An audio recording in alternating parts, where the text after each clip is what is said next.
Did you know you could kinda bring back the ice ability from Breath of the Wild, or light up entire areas when in the depths using nothing more than fuse abilities? Well, no fluffing around, let's talk about my top 5 weapon fuse combinations in Tears of the Kingdom.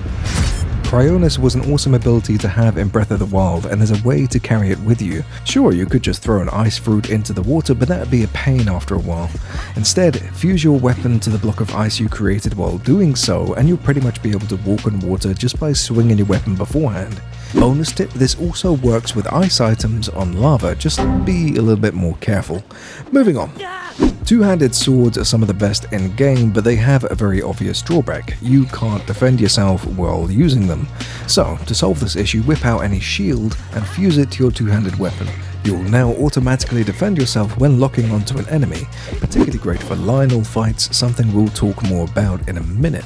Have you ever been in a situation where you need to mine some rocks or take down a talus, but you don't have a weapon with any rocks fused onto them? Pull out a hydrant from your Zonai devices and fuse it to one of your weapons. Not only will the damage increase, but you'll also be able to mine rocks, deal super effective water damage against fire opponents, and create lava platforms if you're careful. If you've seen my shield fuse combination video, which if you haven't, there'll be a card on screen now and a link in the description, you'll know that I'm a huge fan of elemental combos. There's something rather satisfying about stabbing an enemy whilst also setting him on fire. So not only can you fuse your weapon to add water elements like hydrants and choo-choo jellies, but you can also launch fireballs at your targets with rubies, stun and force your enemies to drop their weapons with topaz, and freeze them solid with sapphires. Additionally, fusing your weapon with gemstones affects your temperature, with rubies warming you up in the cold and sapphires cooling you down in the heat, simply by having the weapon equipped. Play around with emitters, dragon parts and talus hearts for some additional effects. Time for a few honourable mentions before we move on to the most powerful fusion in Tears of the Kingdom.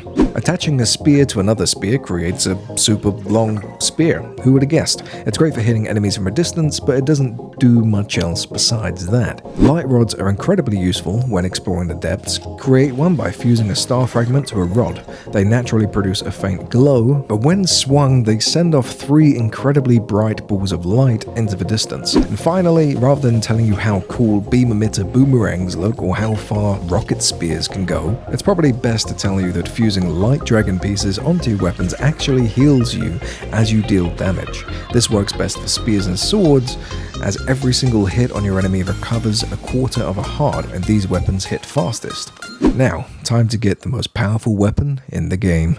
To create the most powerful weapon in Tears of the Kingdom, we're going to need to start by heading to Hyrule Castle. There are no boss fights or spoilers, so don't worry about that. It's worth noting that this combination is made specifically for killing Lynels, as their drops will provide the strongest attachments in the game. When you enter the castle, head up the left staircase and collect the Royal Guard's Claymore on the ground. You can find a clean, uncontaminated version of the blade in the depths, but that requires a whole other video. Now that you have the Claymore, head to Death Mountain and look for one of these fellas. They can be found along the West River near Goron City. Save your game, drop your weapon next to one of these chaps and let them spit it back at you.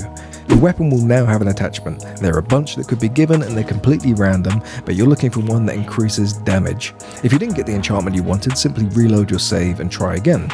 I only got an attack up +4, but for the purposes of this video, it'll do for now. Fuse your weapon with the most powerful attachment in your inventory. In my case, I have the Silver Lynel blade, which is the one you'll want to work towards in a bit. You can run around and use the weapon for a while, but the main benefits come when its durability is at its lowest. You see, the reason we chose the Royal Guard's Claymore is because its damage doubles when it's about to break, and that includes the power of the attachment.